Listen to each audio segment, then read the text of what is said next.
Provérbios capítulo 2. A gente vai ler do verso 1 ao verso 15. Tá? Então essa palavra que eu vou ler agora é o texto bíblico sobre o qual eu vou pregar daqui a pouco. Que diz assim: meu filho, se você aceitar as minhas palavras e guardar no coração os meus mandamentos, se der ouvidos à sabedoria e inclinar o coração para o discernimento, se clamar por entendimento e por discernimento gritar bem alto, se procurar a sabedoria como se procura a prata e buscá-la como quem busca um tesouro escondido, então você entenderá o que é temer o Senhor e achará o conhecimento de Deus.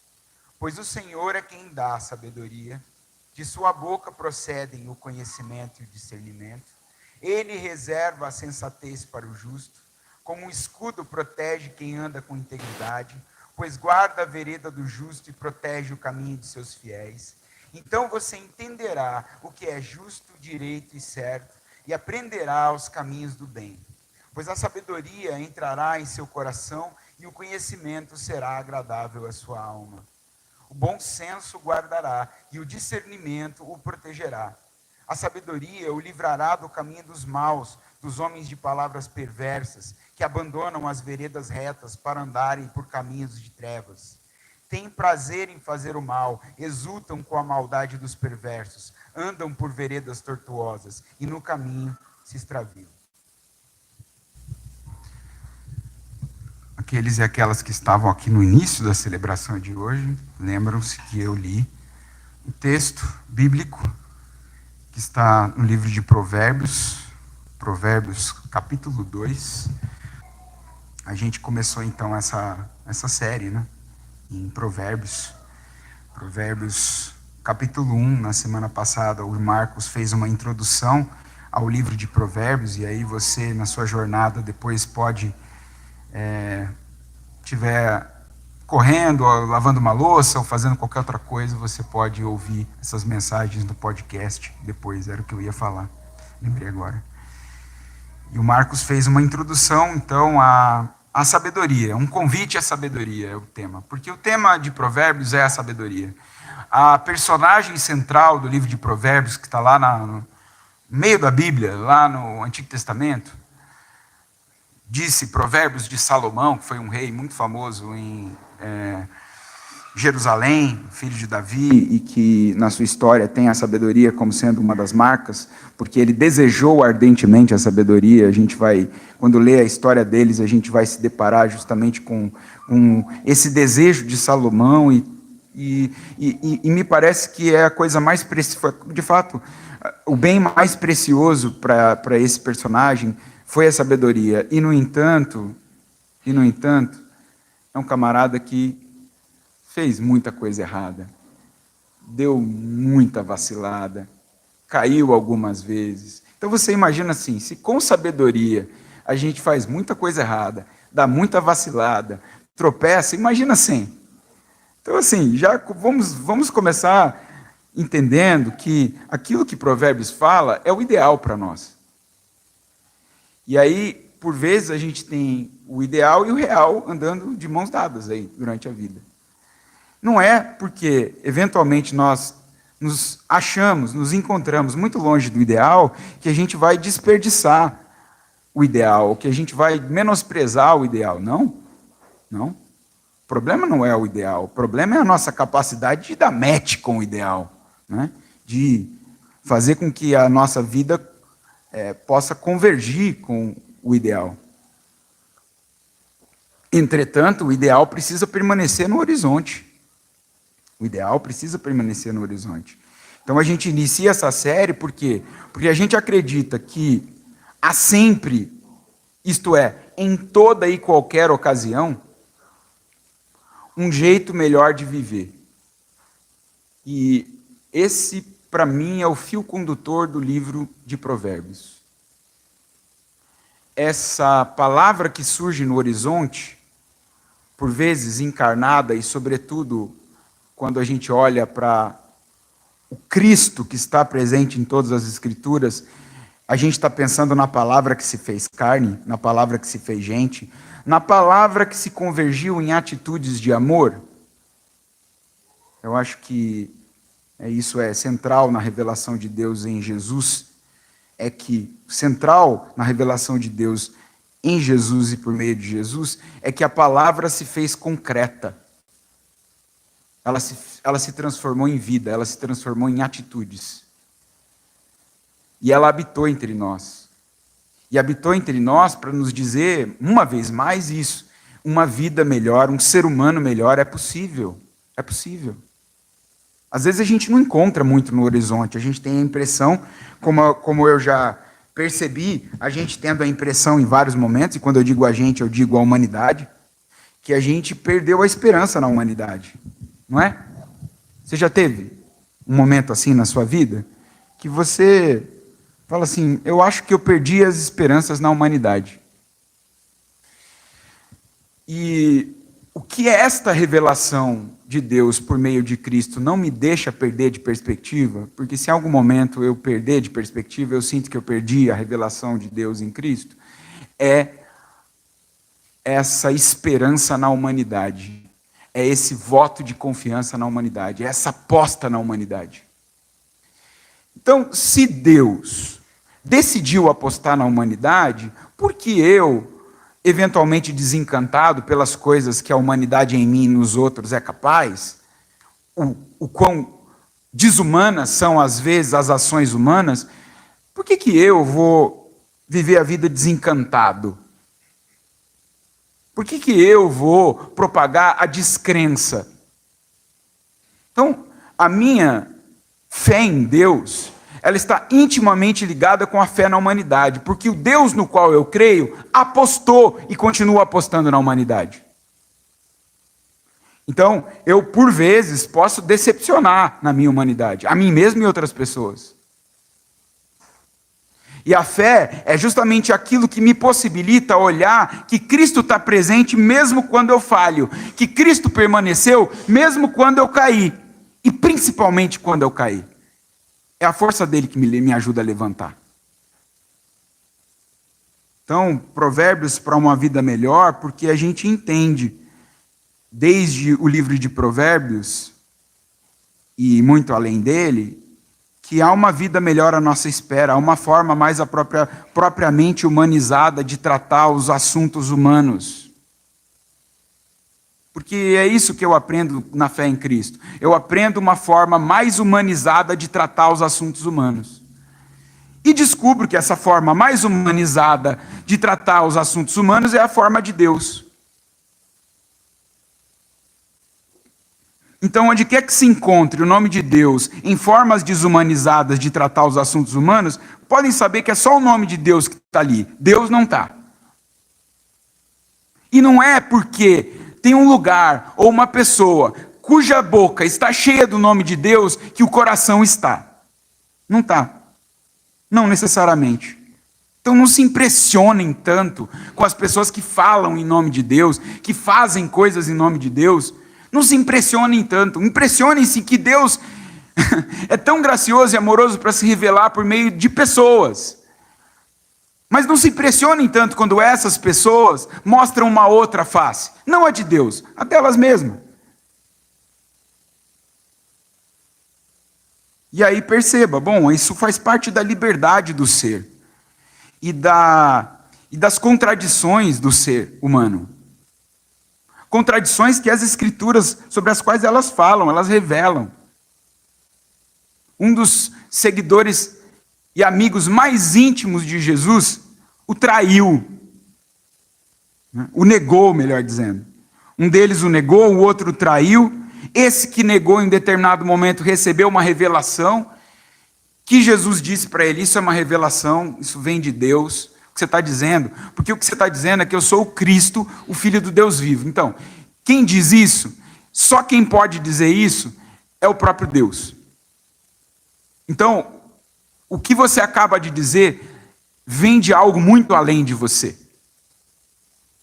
E que gracioso é poder receber esse dom. Eu te chamo de Pedro por isso. Ou seja, você tem um nome que está além das formas de identificação que o mundo normalmente associa a você. Teu nome é Pedro.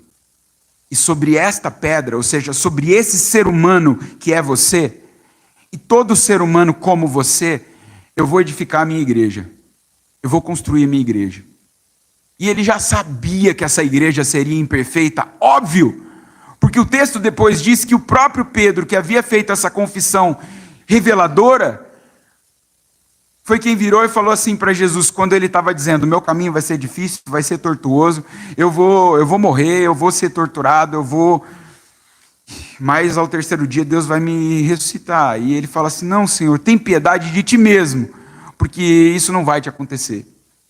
E o mesmo Cristo que chamou ele de Pedro e que disse, sobre essa pedra eu edificarei a minha igreja, virou para ele e falou assim, arreda-te, Satanás, porque cogitas das coisas dos homens e não de Deus. Então, aí você pensa assim, em um determinado momento Pedro era de Deus, de repente o diabo o possuiu e ele... Gente, antes de espírito maligno possuir, nós já somos possuídos. A gente é possuídos de potência para o bem e potência para o mal. Então a potência para o mal já está em mim, a ideia, o inimigo está em mim. O inimigo está em mim. Se não tivesse em mim, por que eu faria coisas que, por vezes, me destroem? Se o inimigo já não tivesse em mim, por que eu seguiria caminhos que serão autodestrutivos? Serão de morte para mim, para as outras pessoas? Por que eu faço isso? Porque o inimigo já está em mim. Então, eventualmente, ele surge, ele tem uma voz, a voz dele tem uma potência, ele fala, ele age, está em mim, está em mim. E o que é mais magnífico no Evangelho é que, por relatar as coisas do modo como relata, está nos dizendo o seguinte, Deus sabe com quem Ele está lidando. Deus sabe que você não é flor que se cheire e eu também não. E, no entanto, Ele chamou você e a mim de flor dele, de vaso dele, de amigo dele, de filho, filha dele, dando para nós essa esperança, né? Esse tom de esperança, de que há uma vida melhor e a gente precisa caminhar para frente. A gente precisa caminhar para frente. Então há uma premissa crística, no sentido de que é o Cristo presente aqui nas Escrituras, que é o que Paulo nos ensinou sobre não conformar-se aos ditames de uma forma, de uma firma, de uma época, de um tipo de palavra, ação humana. Não se conformar a isso. Ou seja, não ficar tão adaptado à vida como ela é, a ponto de você falar assim, não, é assim mesmo, vai. É assim que são as coisas. Não. Tem um jeito melhor, tem uma forma melhor, tem um jeito melhor de ser pai, tem um jeito melhor de ser mãe, tem um jeito melhor de ser marido, tem um jeito melhor de ser esposa, tem um jeito melhor de ser humano. E não é que, por vezes, eu estou aquém desse jeito, que eu vou deixar o jeito de fora. Eu preciso, é justamente porque eu estou aquém que eu preciso disso em mim. Então, eu continuo mirando o ideal quando eu olho para Provérbios. Não como quem está mirando a perfeição, porque ela não existe senão enquanto ficção, senão enquanto devaneio. É um devaneio. E eu digo a vocês como alguém que perseguiu a perfeição, mais do que a sabedoria, como diz o texto aqui. Como quem procura prata, como quem busca um tesouro escondido. Eu falo como quem procurou a perfeição e só encontrou o devaneio, a loucura, a ficção. Perfeição não existe, a não ser no próprio eterno. Não existe. Então não é isso que a gente está mirando. Então não é como quem está mirando a perfeição, mas como quem simplesmente não pode deixar de caminhar para frente. E isso aqui é um pleonasmo consciente, porque não tem como, né? Caminhar senão para frente. Porque se é óbvio que só se caminha para frente, então também nós precisamos mirar com clareza e atenção para a confusão que se faz entre formas de caminhar. Por quê? Porque para trás não se caminha, para trás se regride. Então, se eu estou andando para trás, eu não estou andando, eu estou regredindo. Só se anda, só se caminha para frente.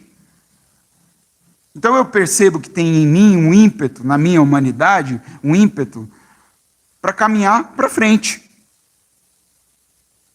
E, às vezes, as coisas elas começam a degringolar, elas começam a dar muito errado, e eu percebo que não é porque eu estou caminhando para trás, eu estou fazendo o oposto de caminhar, eu estou regredindo.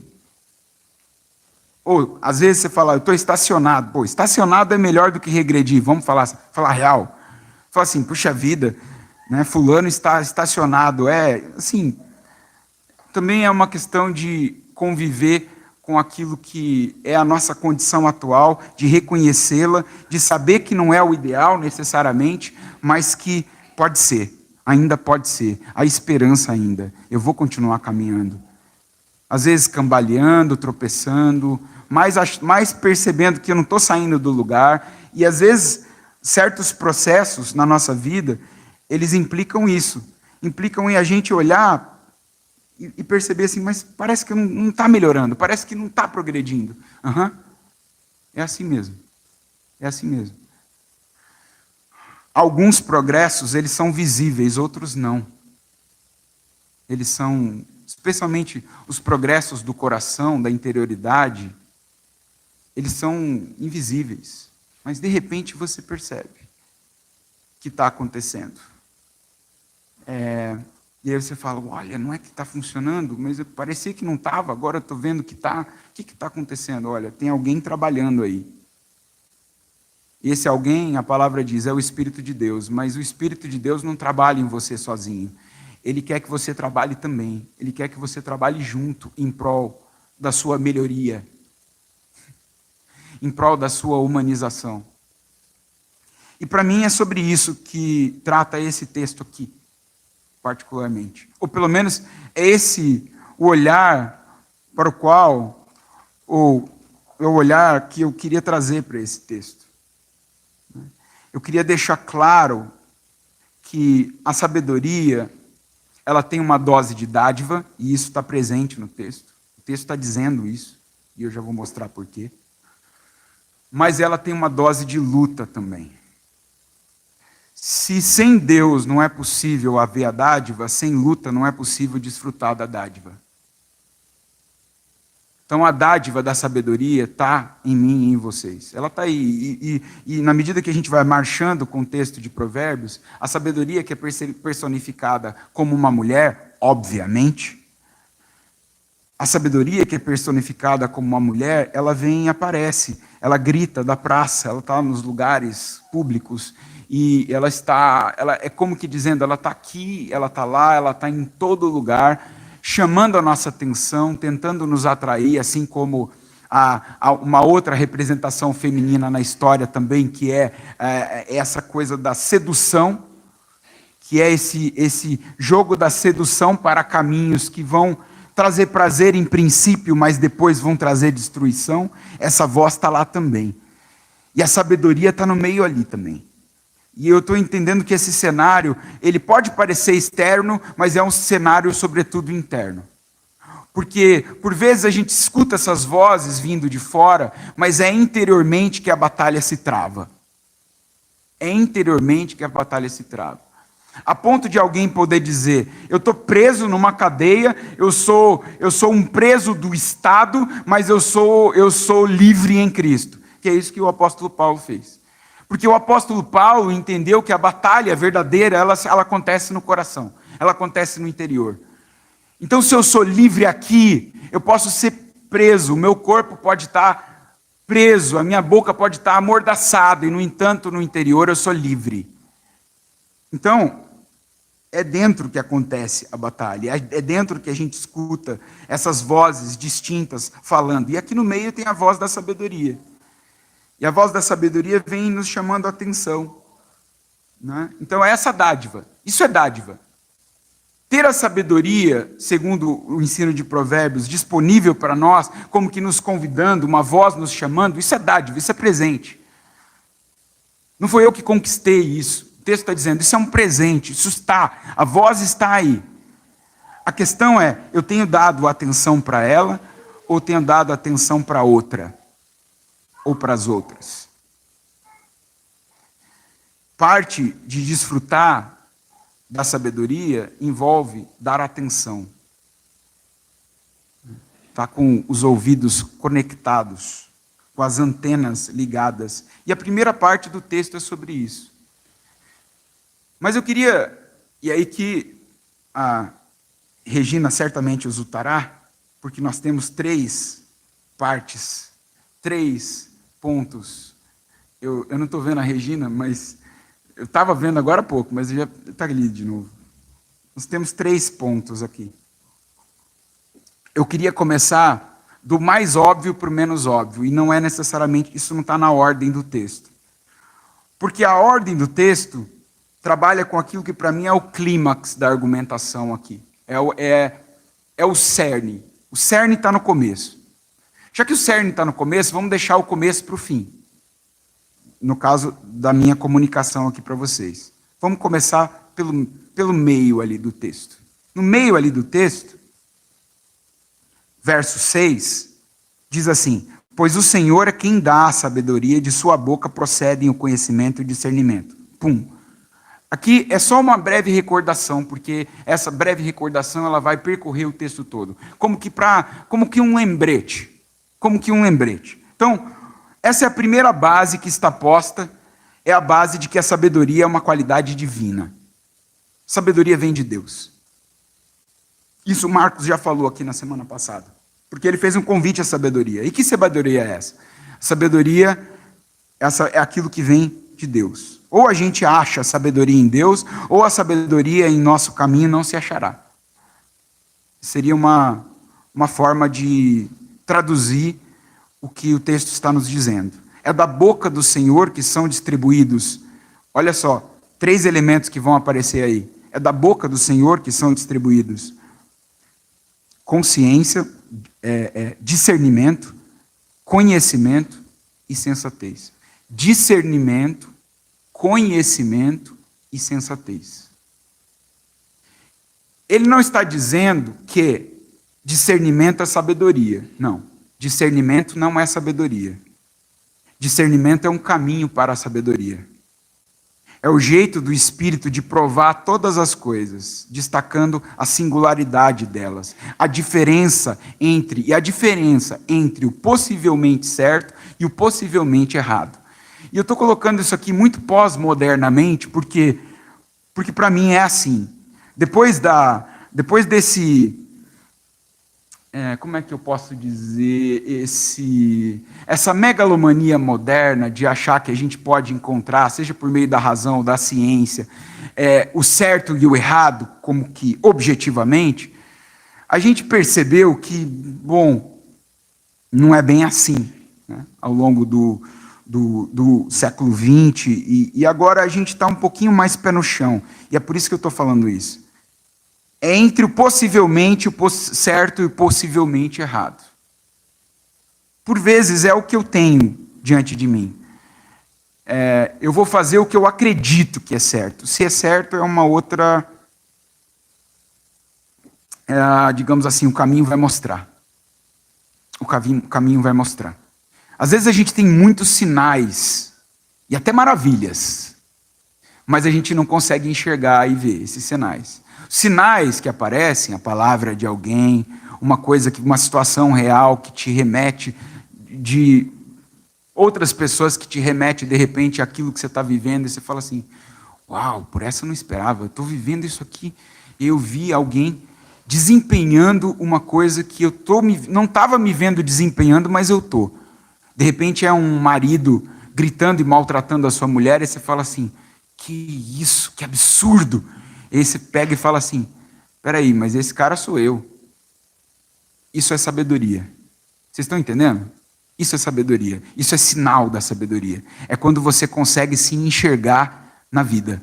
Na vida de outras pessoas, numa palavra, num conselho, você consegue se enxergar, você consegue se ver. Isso é sabedoria.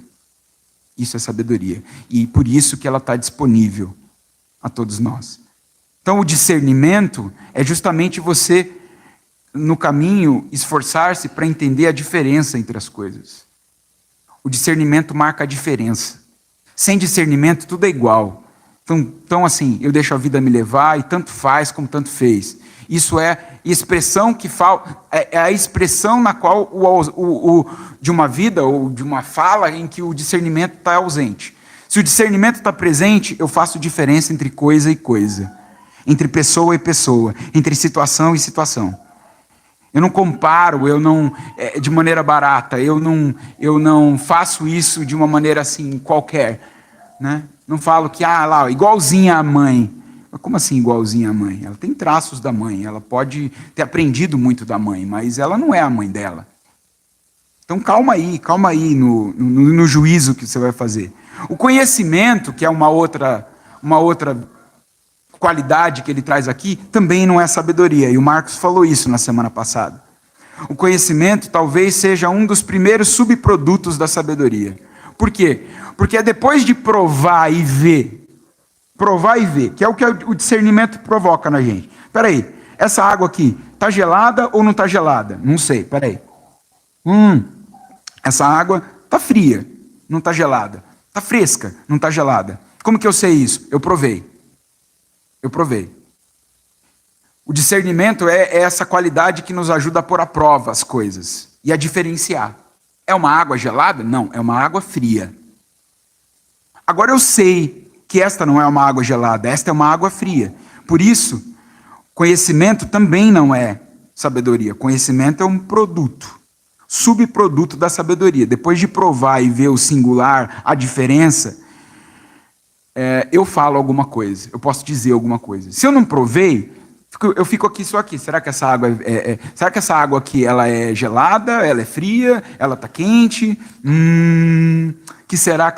Para mim, ela está quente. Daí eu posso sair por aí propagando isso. Sabe aquela água lá do Jonathan? No WhatsApp. Aquela água lá estava quente. Como você sabe disso? Você provou? Não, para mim ela está quente. É a minha opinião, né? E hoje em dia, sua opinião, ela é lei. Sua opinião, ela se tornou tão importante que você fica colocando ela nas redes sociais assim, como se todo mundo tivesse com uma necessidade vital de saber. Ela é baseada em quê? Segundo Provérbios, ela tem que ser baseada no conhecimento. Você provou? No discernimento. Você sabe a diferença? Por vezes não, né? Por vezes não. Ainda assim fala. Então, o sábio, essa é a diferença do sábio.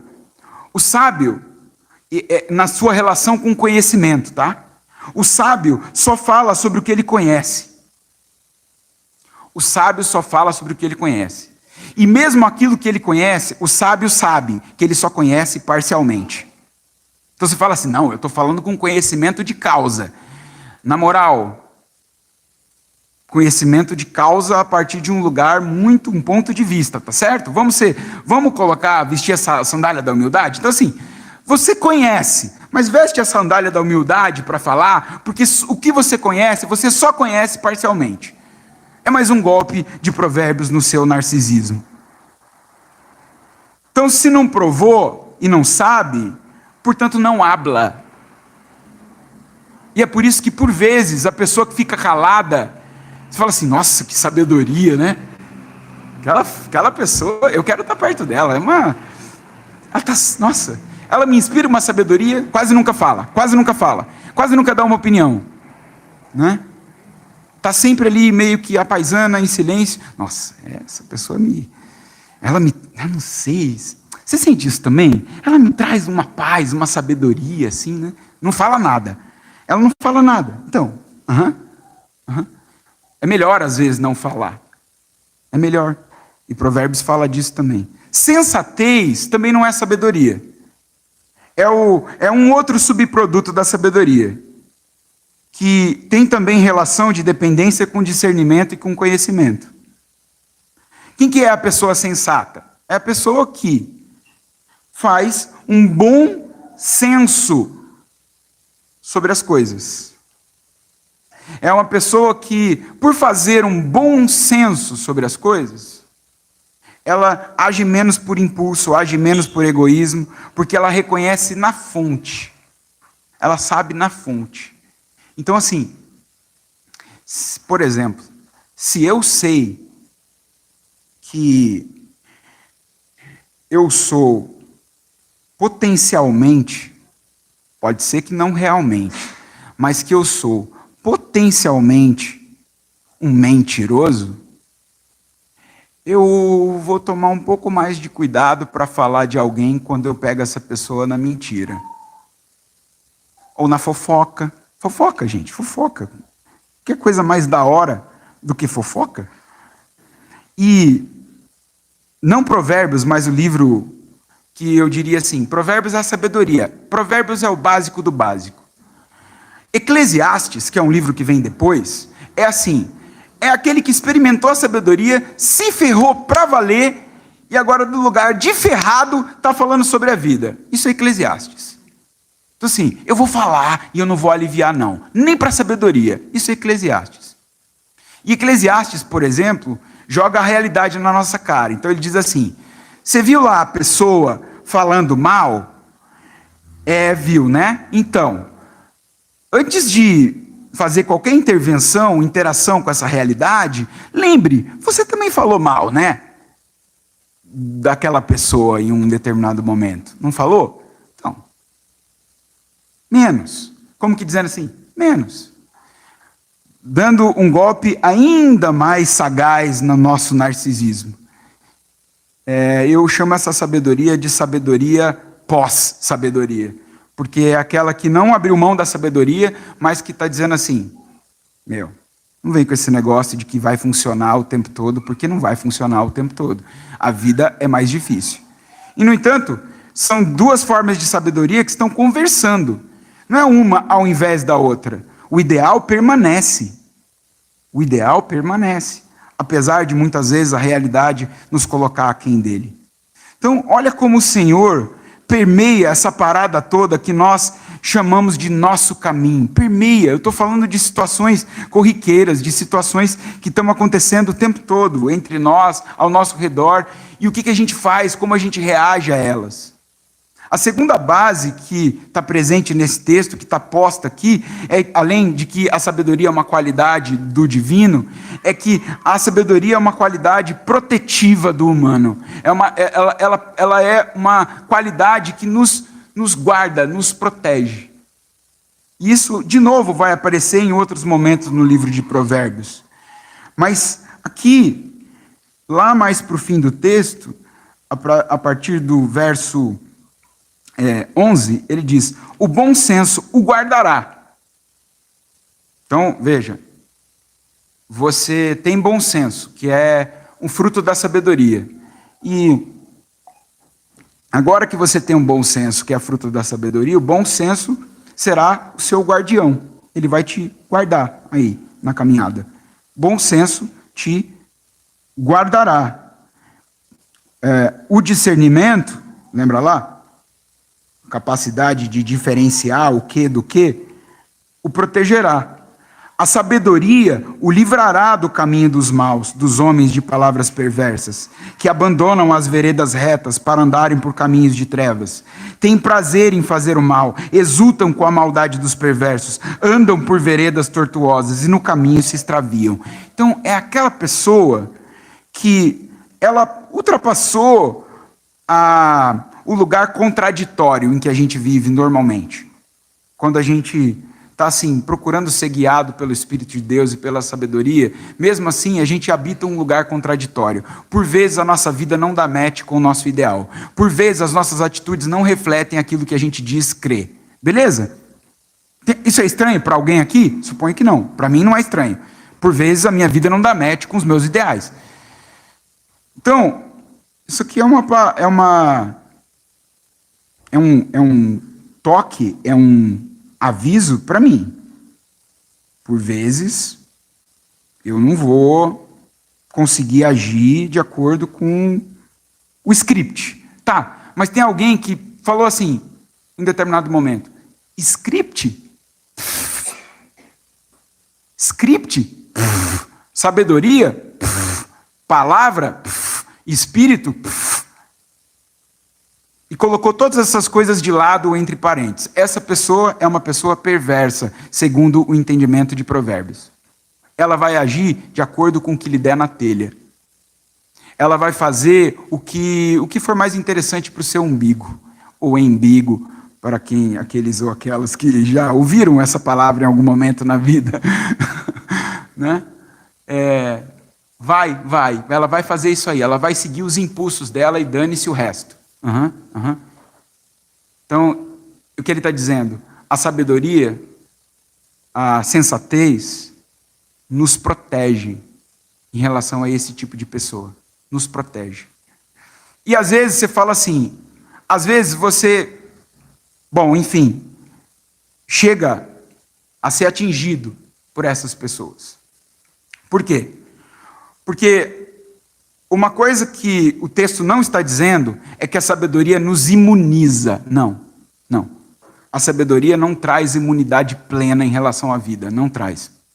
Porque senão a gente deixaria de ser humano, vulnerável, sujeito.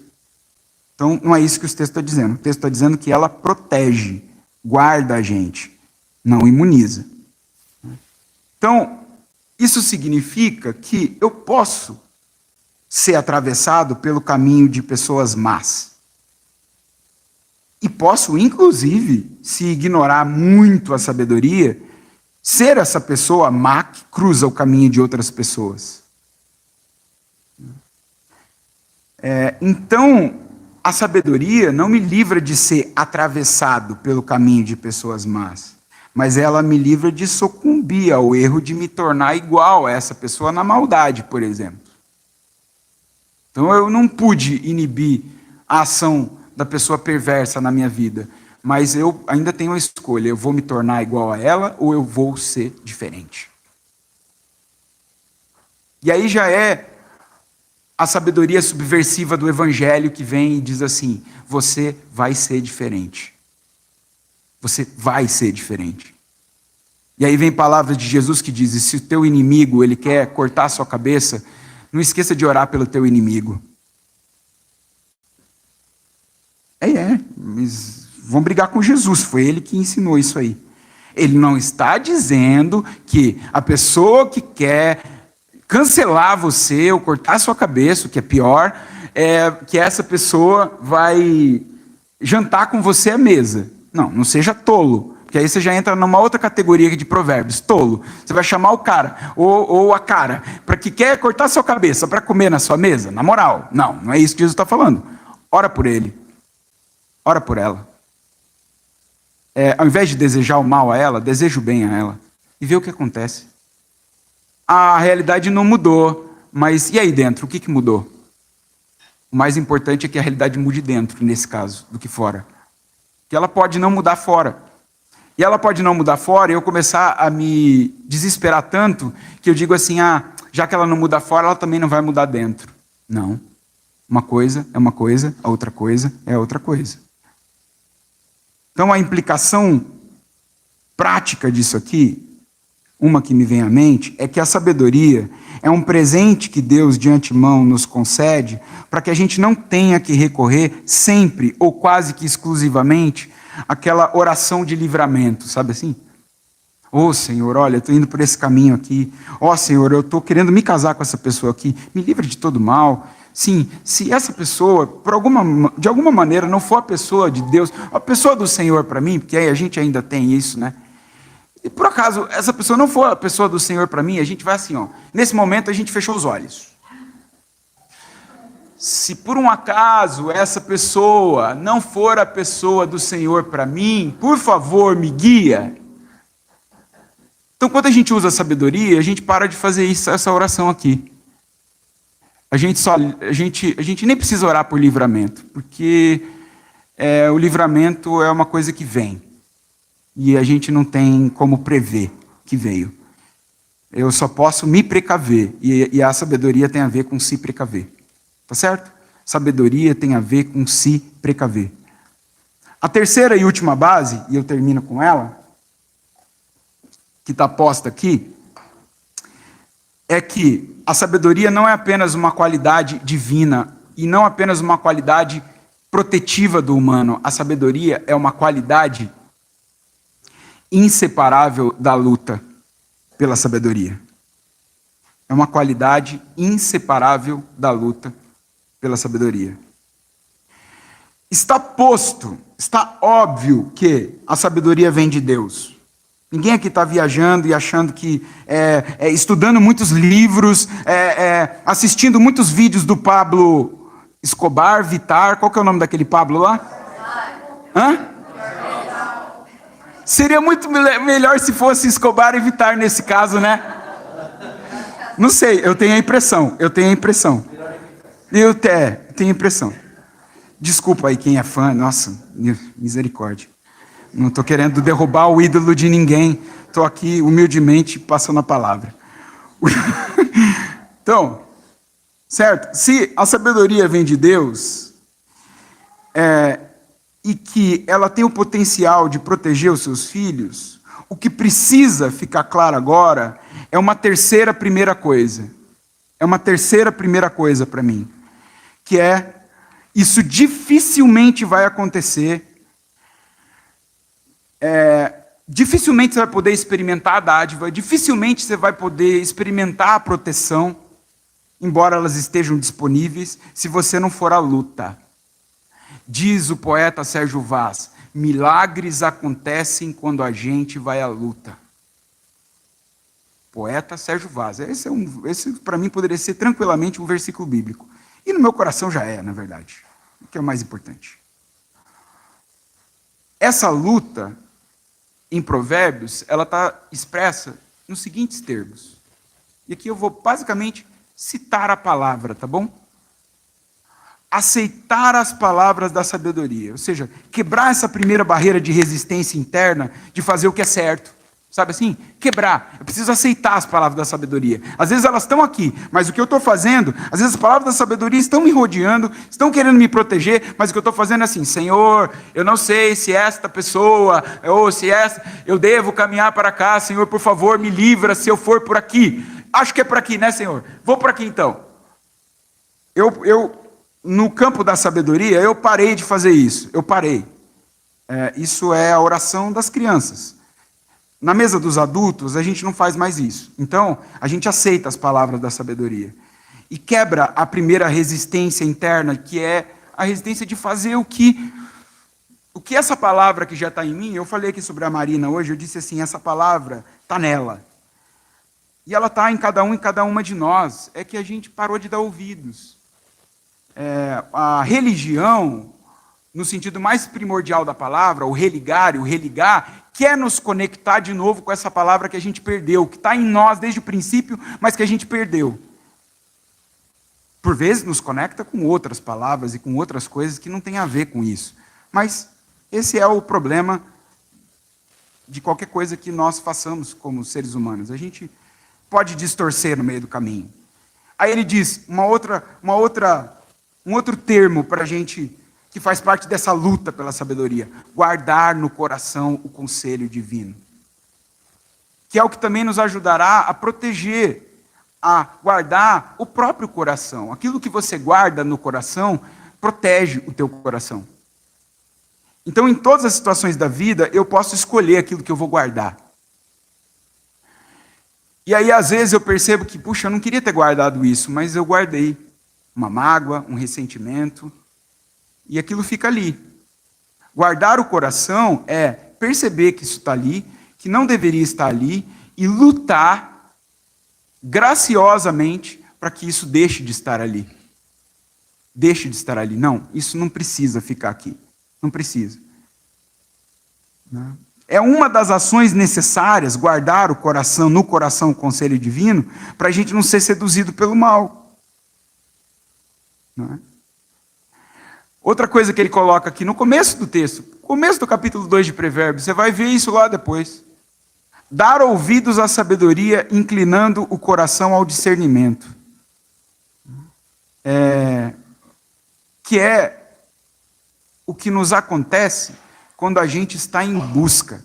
Então não é uma coisa assim, tipo assim, no belo dia eu falo assim, e neste dia eu quero discernimento, Senhor, na minha vida. Discernimento, traga discernimento. E aí você fica de boa, você não vai dar nenhum passo na direção de querer discernir. Quando chegar um copo assim, você vai falar assim, acho que essa água aqui é morna. Nem preciso provar. Você respeita. Já sei que é morna. Aí, quem prova diz assim, não é morna. Não chegou nesse estado ainda.